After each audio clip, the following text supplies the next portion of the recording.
Excella Education Study in USA assured scholarship. Contact 9881 తప్పకుండా రాబోయే 40 రోజుల లోపల జరిగే ఎన్నికలకు వైఎస్ఆర్ కాంగ్రెస్ పార్టీ శ్రేణులు పూర్తిగా సన్నద్ధమై ఈ ఎన్నికల నిర్వహణకు ఊపందుకుంటుంది. ఉత్తేజాన్ని ఇచ్చేదే కాకుండా మా అంచనాలు కూడా ఎక్కువగా ఈ రాష్ట్ర ప్రజలందరూ కూడా ఆకర్షితులవుతారని భావిస్తూ ఉన్నాం. ఈ సభ విజయవంతం కావాలని మా మాదిరే మీరు కూడా కోరుకోవాలని చెప్పి మీడియా మిత్రులందరినీ కూడా కోరుకుంటా ఉన్నాను. ఈ సభ విజయవంతమైన తర్వాత రాష్ట్రంలో 3 ప్రాంతాలలో ఈ సిద్ధం సభలు పూర్తి అవుతాయి. 4వ ప్రాంతంలో తిరిగి మళ్ళా పల్నాడులో జరగబోతుంది. ఈ 4 సభలు అయిన తర్వాత అంతలోపలే ఎన్నికల కోడ్ కూడా వస్తుందని ఆశిస్తూ ఉన్నా. ఎన్నికల కోడ్ వచ్చిన తర్వాత ఇక ఈ ఉత్తేజాన్ని ఎన్నికల దాకా తీసుకుపోయే విధంగా వైఎస్ఆర్ కాంగ్రెస్ పార్టీ నాయకులు, వైఎస్ఆర్ కాంగ్రెస్ పార్టీ కార్యకర్తలు, శ్రేణులందరూ కూడా పనిచేస్తారు. తప్పకుండా గత ఎన్నికల్లో వచ్చిన రిజల్ట్స్ కంటే కూడా ఎక్కువగా స్థానాలు పొందడానికి ఈ సభ ఊతమిస్తుందని చెప్పి భావిస్తూ ఉన్నాం. మరి ముఖ్యమంత్రి గారు ఇవ్వబోయే సందేశం కూడా రాష్ట్ర ప్రజలకు అందరికీ కూడా దశాదిశ నిర్దేశాన్ని చేస్తుందని చెప్పి భావిస్తూ ఉన్నాం. మరి ఈ కార్యక్రమం అతి పెద్దదిగా ఎన్నికల ముందు నమోదయ్యే పరిస్థితి ఉంది కాబట్టి రేపు తప్పకుండా ఈ సభ రాష్ట్ర ప్రజలందరికీ ఒక అంచనాలకు మించి, వారు అనుకున్న అంచనాలకు మించి నిర్వహించబడుతుందని చెప్పి తెలియజేస్తూ ఉన్నాను. మరి ముఖ్యమంత్రి గారు ఇచ్చే సందేశం కూడా ఎన్నికలను ఉద్దేశించే ప్రధానంగా ఉంటుంది కాబట్టి తప్పకుండా వారి సందేశం కూడా రాష్ట్ర ప్రజలందరికీ కూడా ఒక మార్గదర్శకంగా చెప్పుకోవచ్చు. మరి గతంలో ఎప్పుడూ లేని విధంగా ఇంత పెద్ద సభను నిర్వహించడం అనంతపూర్ జిల్లాలో, మరీ ముఖ్యంగా ఈ ఉభయ అనంతపూర్ జిల్లా, సత్యసాయి జిల్లా అండ్ అనంతపురం జిల్లాలో నిర్వహించబడేదే కాకుండా అన్ని జిల్లాల నుంచి దాదాపు 7 పార్లమెంటరీ నియోజకవర్గాలు, 7 నియోజకవర్గాల నుంచి ఇక్కడ వైఎస్ఆర్ కాంగ్రెస్ పార్టీ శ్రేణులంతా కూడా పాల్గొంటారు. ప్రధానంగా శాసనసభ్యులు, పార్లమెంట్ సభ్యులు, శాసనసభ కోఆర్డినేటర్లు, పార్లమెంటరీ కోఆర్డినేటర్లు, శాసనమండలి సభ్యులు, మా పార్టీ శ్రేణులు, వివిధ హోదాల్లో పార్టీలో పనిచేస్తూ ఉన్న నాయకులు అందరూ కూడా దీంట్లో పాలు పంచుకుంటారని చెప్పి మీ అందరికీ కూడా తెలియజేస్తున్నాను. అదే సీఎం గారిని అడగలరు.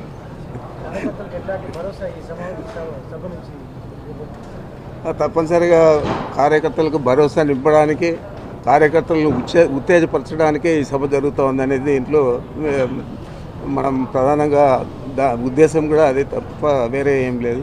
కార్యకర్తలకు తప్పనిసరిగా ఒక దశాదిశ నిర్దేశాన్ని ఈ సభ ఇస్తుందని చెప్పి మేము భావిస్తూ ఉన్నాం.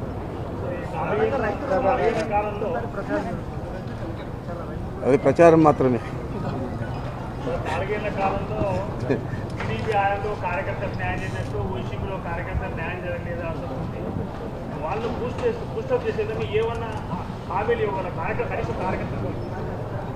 అదే సీఎం గారు ఇచ్చే ఉపన్యాసంలో తప్పనిసరిగా కార్యకర్తలను ఉద్దేశించి కూడా వారు ఒక సందేశాన్ని ఇస్తారు.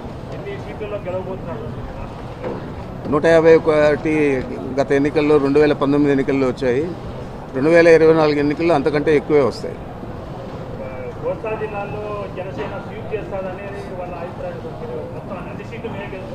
మొన్న మీరు చూశారు కదా, దెందలూరులో జరిగిన సభ ఎవరు కూడా ఊహించలేదు కదా.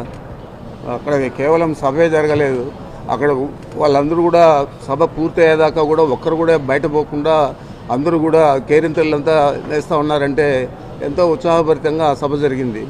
అదే దాన్ని బట్టే కోస్తా జిల్లాల్లో కూడా వైఎస్ఆర్ కాంగ్రెస్ పార్టీ స్వీప్ చేస్తుందని మేము భావిస్తూ ఉన్నాం.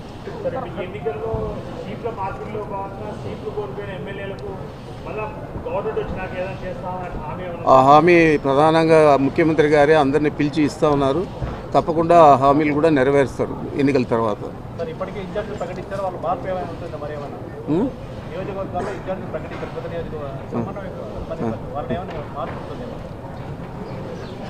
నైంటీ 90% మార్పు ఉండకపోవచ్చు, ఏదైనా 1-2 చోట్ల ఉంటే ఉండొచ్చు.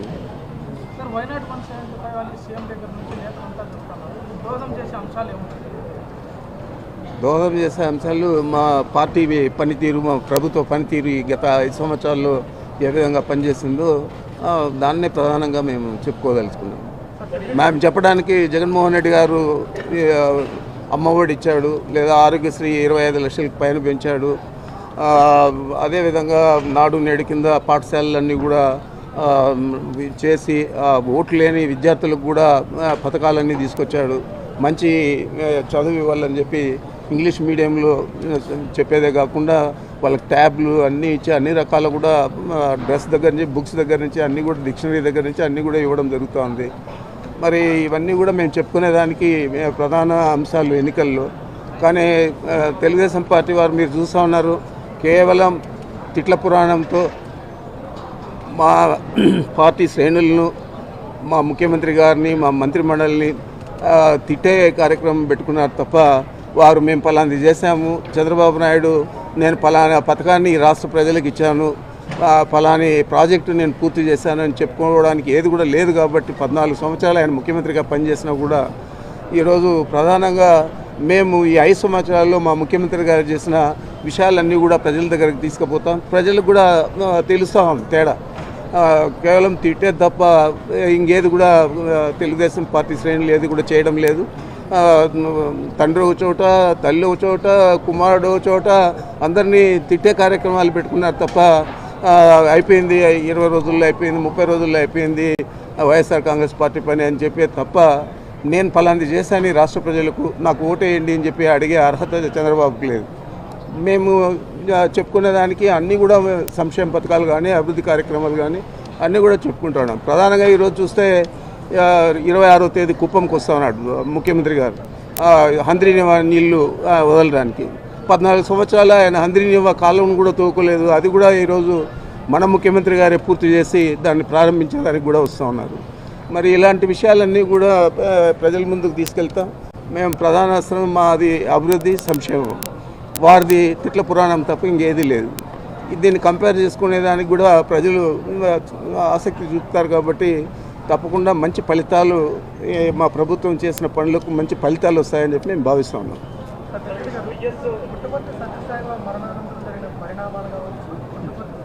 నిన్నే చెప్పా కదబ్బా, నిన్నే చెప్పా కదా.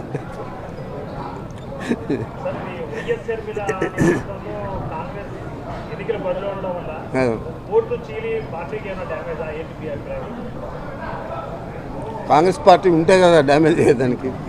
కాంగ్రెస్ పార్టీ ఎక్కడ ఉండదు ఈ రాష్ట్రంలో. ఎన్మాస్గా కాంగ్రెస్ పార్టీ శ్రేణులంతా కూడా వైఎస్ఆర్ కాంగ్రెస్ పార్టీలోకి వచ్చాయి. ఒకరో ఇద్దరు మిగిలిపోయిన వాళ్ళంతా కూడా వాళ్ళు ఏదో వాళ్ళ పర్సనల్ అజెండాలు వాళ్ళు పనిచేస్తూ ఉన్నారు తప్ప పార్టీకి, కాంగ్రెస్ పార్టీని బ్రతికించాలని ఎవరు కూడా పనిచేయడం లేదు. ఇది కూడా ఒక రకంగా చంద్రబాబుకు దోహదపడే విధంగా, ఆయనకు సహాయకారిగా ఉండే విధంగా కాంగ్రెస్ పార్టీలో ఇప్పుడున్న నాయకులందరూ పనిచేస్తూ ఉన్నారు. ఆ విధంగానే షర్మిలమ్మ గారు కూడా పనిచేస్తూ ఉన్నారు.